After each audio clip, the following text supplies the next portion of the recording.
የሳውዲ አረቢያ ሙሳነድ ደንቦችና መመሪያዎች። አሰላሙ አለይኩም ወራህመቱላሂ ወበረካቱ።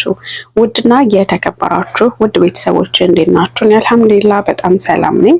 በያላችሁበት ሰላማችሁ ይብዛ። ለቤት አዲስ ከሆናችሁ ላይክ፣ ሼር፣ ሰብስክራይብ በማድረግ ቤቴን ተቀላቀሉ። እንግዲህ የሳውዲ አረቢያ ሙሳነድ ወይም ደግሞ የስራ ውል የምንፈራረምበት ቢሮ የኛን ኃላፊነት የሚወስደው አንድ ነገር ብንሆን የሚጠየቀው ሙሳነድ ይባላል። ከፍተኛ ማለት ነው። ህግና ደንብ የሚያጸድቀው ምን አይነት መብት እንዳለን ምን አይነት ግዴታ እንዳለን የሚያሳየው ሙሳነድ ተብሎ ይጠራል ማለት ነው። እንግዲህ አዲስ መሆናችሁ ቆይታችሁ ስለ ህጉ በደንብ የማታውቁ ሰዎች ጨርሳችሁ ኮንትራት ራሱ አንዳንድ መረጃዎችን በተለያየ ሶሻል ሚዲያ ጠይቃችሁ ትክክለኛ መረጃ ለማታገኙ ለእናንተ ለእህቶቼ ትክክለኛና እውነተኛው የሙሳነድ ህግና ደንብ አቅርቤላችኋለሁ ማለት ነው። እሱም እንዴት ነው? ያው ብዙ ጊዜ የኛን ግዴታ እንጂ መብታችንን አያካትትም። የእነሱም ደግሞ ግዴታቸውን ሳይሆን መብታቸውን የሚያካትተውና እንግዲህ የሁለታችንም የተለያየ ነው። ያው ትኩረት የሚደረገው እነሱ መብታቸው ላይ፣ እኛ ደግሞ ግዴታችን ላይ ነው። ለማንኛውም ሙሉ መረጃውን ይዤላችሁ ቀርብ ያለውኝ እንደሚከተለው አዳምጡና የራሳችሁን ሀሳብ ኮሜንት ላይ አስቀምጡልኝ። የሳውዲ አረቢያ ሙሳነድ መድረክ ህጎችን ያስፈጽማል። ከፍተኛ የ10 ሰዓት የስራ ቀንና የቤት ሰራተኞች የ8 ሰዓት ተከታታይ እረፍት እንዲሁም የህመም እረፍት፣ የሳምንት እረፍት ቀናትና የአገልግሎት ማብቂያ ጉርሻዎችን ጨምሮ አሰሪዎች የሰራተኞችን ደህንነት ማረጋገጥ፣ ሰነዶቻቸውን መጠበቅ አለባቸው። ማለትም ፓስፖርትና አይዲ እኛም በሚመለከት ነገር ማለት ነው። እና ከተወሰኑ ጉዳቶች ወይም ከተፈቀደ እድገቶች በስተቀር ደሞዝ መቀነስ አይችሉም። የሆነ እቃ ከጉዳት ካደረስን እዛ ላይ ከፍተኛ ሆን ብለን ማለት ነው በምናደርገው ነገር መቀነስ ይችላሉ። ሆን ተብሎ የምናደርግ ነገር ግን የለም ታውቃላችሁ። እንዲሁም ደግሞ ደሞዝ መቀነስም አይችሉም። የደሞዝ እድገት ግን ማድረግ ይችላሉ በፍላጎት ማለት ነው። በሁለቱም ወገኖች የሚፈጸመው ጥሰት በመንግስት ውስጥ ቅጣትን ወይም መከልከልን ሊያስከትል ይችላል እና ማዕከላዊ የኤሌክትሮኒክስ ውል የአሰሪውንና የቤት ሰራተኛውን መብቶችን ለመመዝገብና ለመጠበቅ ይረዳል። ሙሳነድ ማለት ነው። የስራ ሁኔታዎች። የስራ ሰዓት የቤት ሰራተኛን በአንድ ቀን ውስጥ ከ10 ሰዓት በላይ እንዲሰራ ማድረግ አይቻልም። አለን እኛ ግን 19 ሰዓት 20 ሰዓት የምንሰራ ሰዎችም አለን። ያን ነገር ግን እኛ ያው እስከሚያልፍ ያለፋል የሚባለውን ነገር ትርክት ይዘን እየዘለቅን የምንጠገረብ ሰዎች አለን፣ ራሳችንን ማናስከብር። በዛ ከተባለ አንድ ሰራተኛ 10 ሰዓት ነው ሊሰራ የሚችለው። እረፍቶች። ሰራተኞች በየ5 ተከታታይ የስራ ሰዓታት ቢያንስ የግማሽ ሰዓት እረፍትና ቢያንስ የ8 ተከታታይ ሰዓታት የዕለት እረፍት ሊኖራቸው ይገባል። ሳምንታዊ እረፍት። አንድ የቤት ሰራተኛ በውሉ ላይ በተስማማው መሰረት የአንድ ቀን ሳምንታዊ እረፍት የማግኘት መብት አለው። ወይ አንድ ቀን 30 ደቂቃ ስናርፍ የሚያንቀለቅላቸው አሉ አይደል እንዴ? መብቶችና ጥቅሞች። የሚከፈልበት ፈቃድ። ሰራተኞች ውላቸውን ማደስ ከፈለጉ በየ2 ዓመቱ አገልግሎት የ1 ወር የሚከፈልበት ፈቃድ የማግኘት መብት አላቸው። ብዙዎች እየጠየቃችሁ ነው። የአገልግሎት መጠየቅ እንችላለን ነው የአገልግሎት መጠየቅ እንችላለን ነው ለምትሉ ማለት 2 ዓመታችሁን ጨርሳችሁ ለምትሳፈሩ እዚህ ጋር አትችሉም። ካደሳችሁ ግን ትችላላችሁ። እዛው መቀጠሉ ከሆነ እንጂ ከጨረሳችሁ አትችሉም ነው የሚለው። ምክንያቱም የሚከፈልበት ፈቃድ ሰራተኞች ውላቸውን ማደስ ከፈለጉ በየ2 ዓመቱ አገልግሎት የ1 ወር የሚከፈልበት ፈቃድ የማግኘት መብት አላቸው። እሱም ምንድነው? አዲሳችሁ ለምትቀመጡ ሰዎች እንጂ ጨርሳችሁ ለምትሄዱ ሰዎች አይጠየቅም፣ መብትም የላችሁም። የህመም ፈቃድ። የቤት ውስጥ ሰራተኞች በአመት ለ30 ቀናት የህመም እረፍት ይፈቀድላቸዋል። በሕክምና ዘገባ የተደገፈ ማለትም ታሟችሁ የሕክምና ማስረጃ ካላችሁ ወር ከተኛችሁ ያ ማለት ደሞዛችሁ አይቋረጥም ማለት ነው። ትክክለኛ ህመም በሕክምና የተረጋገጠ በሐኪም ቤት የተከታተላችሁ ያላችሁ 1 ወር ከተኛችሁ ያ ደሞዛችሁ አይቋረጥም፣ ፈቃድ ነው ማለት ነው።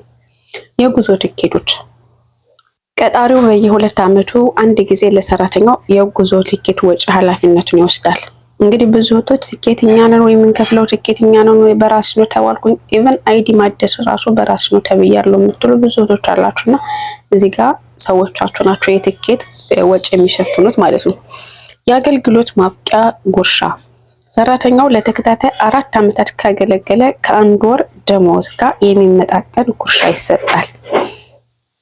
4 ዓመት ልክ እንዳልኳችሁ ቅድም የአገልግሎት ለምትሉ እህቶቻችን 2 ዓመት ሳይሆን 4 ዓመት ካገለገላችሁ የ1 ወር ደሞዝ ማግኘት ትችላላችሁ። ኮንትራታችሁ ልክ ጨርሳችሁ ከሄዳችሁ ግን አትችሉ። 4 ዓመት ግን አድሳችሁ ከሰራችሁ ጉርሻ ማግኘት ትችላላችሁ። አሰሪና ሰራተኛ ግዴታዎች የአሰሪው ኃላፊነቶች የሰራተኛውን ሰነዶች መያዛቸውን ያረጋግጡ። ማለትም ሰራተኛው ህጋዊ መሆኑንና የያዘውንም ሰነድ የመጠበቅ ግዴታ አለበት አሰሪው። የጤና እንክብካቤን ያቀርቡና በመመሪያው መሰረት ይሰራላቸዋል። የጤና እንክብካቤ ማለት አንድ ሰራተኛ ሲታመም የሚያሳክመው አሰሪ ነው። ብዙዎቻችሁ ግን እግል ሐኪም ቤት ወስደኝ አስከፈለችኝ ምናምን የምትሉ ሰዎች አላችሁ ነው። የማንኛውም ህክምና ከአይንና ከሰርጀሪ ማለትም ከኦፕሬሽን ከምናምን ውጭ ያለው ነገር ሰዎቻችሁ ናቸው የሚችሉት። ግን ድንገተኛ ሰርጀሪ ጥርስ፣ አይን ምናምን ከሆነ ግን ራሱ ባለቤቱ ነው። ይሄ ከኢንሹራንስ ጋር አይካተትም። እሺ። የሰራተኛ ኃላፊነቶች በአሰሪው መመሪያ መሰረት ስራን ያከናውኑ። የአሰሪውን ንብረትና መሳሪያዎች መጠበቅ፣ የቤተሰብ አባላትን አይጉዱ። ለሌሎች ግለሰቦች ወይም ለራሳቸው መለየት አይሰራም። ኮንትራትና ሰነዶች የኤሌክትሮኒክስ ውል፣ የሙሳነድ ፕሮግራም የሁለቱንም ወገኖች መብት ለማስጠበቅ የቤት ውስጥ የስራ ውል ኤሌክትሮኒክስ ሰነዶችን ያመቻቻል። ሙሳነድ በኤሌክትሮኒክስ ወይም ደግሞ በኦንላይን ማለት ነው። ደሞዝ የሚወሰነው በአሰሪውም ሆነ በሰራተኛው በተፈረመው የተዋሃደ ውል ነው። አሁን ብዙዎች ልምድ ያላቸው በ2 ነው የሚመጡ። ያ ማለት ደግሞ ያው ኤጀንሲው ሲያፈራርማችሁ ሲያዋውላችሁ እንጂ በአንድ ሲያዋውላችሁም ልምድ ኑሯችሁ የመጣችሁ ብዙ እህቶች አላችሁና በውላችሁ መሰረት ነው ደሞዝ የሚከፈላችሁ። ነገር ግን 2 ተዋውላ መታ 1000 መስጠት በህጉም ያስቀጣል። ሆን ተብሎ ወይም በቸልተኝነት በንብረት ላይ ጉዳት ካደረሱ በብድር ክፍያም ወይም በፍርድ ቤት በአስተዳደራዊ ትዕዛዝ ካልሆነ በቀር ከሰራተኛው ደሞዝ ላይ ተቀናሽ ማድረግ የተከለከለ ሲሆን በውሳኔው ካልተገለጸ በቀር ተቀናሹ ከደሞዙ ከግማሽ ሊበልጥ አይችልም። እዚህ ጋር ልብ ብላችሁ አዳምጡ። በንብረት ላይ ጉዳት ካደረሱ በብድር ክፍያ ወይም በፍርድ ቤት በአስተዳደራዊ ትዕዛዝ ካልሆነ በቀር ከሰራተኛው ደሞዝ ላይ ተቀናሽ ማድረግ የተከለከለ ሲሆን በውሳኔው ካልተገለጸ በቀር ተቀናሹ ከደሞዙ ከግማሽ ሊበልጥ አይችልም። ማለትም የሆነ እቃ ሆን ብላችሁ ከሰበራችሁ ካቃጠላችሁ የሆነ ነገር ከሆነ የመቁረጥ መብት አላቸው እዚህ ጋር ማለት ነው። ግን ሆን ብላችሁ የምታደርጉ እህቶች ያላችሁ አይመስለኝም። እንዲሁም ደግሞ ቅድሚያ ተበድራችሁ ምናምን ከሆነ ያኔ መውሰድ መብት አላችሁ። በፍርድ ቤት ደግሞ ትዕዛዝ የሆነ ገንዘብ መክፈል ካለባችሁ ከተወሰነ መክፈል ግዴታችሁ ነውና ከዛ ውጭ ግን ለሻምፖ ለሳሙና እያሉ ከደሞዛችሁ ከግማሽ ደሞዝ በላይ የሚቀንሱ ሰዎች ካሉ እነሱ በህግ ይቀጣሉ። ወንጀልም ነው፣ አይችሉም ሲጀመር ማለት ነው። ከዛ ውጭ ያሉት ማስፈጸምና ጥሰቶች የሰው ሀብትና ማህበራዊ ልማት ሚኒስቴር ቅሬታዎችን እና ጥሰቶችን ያስተናግዳል። ስለዚህ ጥሰቶቹ የገንዘብ ቅጣት፣ በመንግስቱ ውስጥ እንዳይሰሩ መከልከል ወይም በሰራተኛው ወጪ ወደ ትውልድ አገራቸው እንዲመለሱ ያደርጋል። እዚህ ጋር ማለት ነው የሆነ ችግር ሲደርስባቸው የሰው ሀብትና ማህበራዊ ልማት ማለት ማህበር ምንድነው እዚህ ሀገር የሚባለው ባላ መክተበል አመል በዚህ ሀገር የሚባለው መክተበል አመል ነው። በእኛ በኢትዮጵያ ደግሞ ማህበራዊ ጉዳይ ይባላል። እና መክተበል አመል የሚባል እያንዳንዳችሁ ሊኖራችሁ የሚገባ የእያንዳንዳችሁ ሀገር መክተበል አመል ቁጥር ሊኖራችሁ ይገባል። ጥሰቶች የገንዘብ ቅጣት፣ በመንግስቱ ውስጥ እንዳይሰሩ መከልከል ወይም በሰራተኛው ወጪ ወደ ትውልድ ሀገራቸው እንዲመለሱ ያደርጋል። ከከሰሳችሁ ከተስተናገዳችሁ በኋላ መስራት የማትፈልጉበት አይነት ሁኔታ ከተፈጠረ በራሳችሁ በደሞዛችሁ በራሳችሁ ገንዘብ ትኬት ቆርጣችሁ ወደ ሀገራችሁ የምትመለሱበትን ነገር ያመቻቻል። ማስማማት ካቃተው ማለት ነው። ነገር ግን እስከ ጥግ ድረስ የሚሄድ ተቋም ነው። ያው ከቢሮ ከዛም በላይ ከመጨረሻ ያው ልትደውሉ የምትችሉት የት ነው? ማህበራዊ ጉዳይ መክተበል አምል ነው። ቅድሚያ ግን ቢሮአችሁ ምናምን የምታስተናግዱ የምትደውሉት ማለት ነው። ለማንኛውም ይሄን ይመስላል። ትክክለኛ መረጃው ይሄ ነው። በተረፈ ደግሞ ቤቴን ላይክ፣ ሼር፣ ሰብስክራይብ በማድረግ ተቀላቀሉ። ግራ ለገባችሁ እህቶች ምላሹ ነው ብዬ አምናለሁኝ። ሰላም ሁኑልኝ። ወዳችኋለሁ። ሸር አድርጉ ላልደረሳችሁ ድረስ።